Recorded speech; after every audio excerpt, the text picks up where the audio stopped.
Who's that?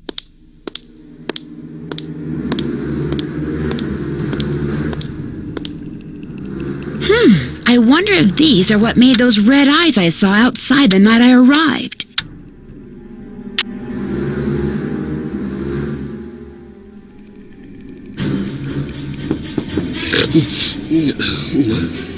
Mrs. Drake, is that you?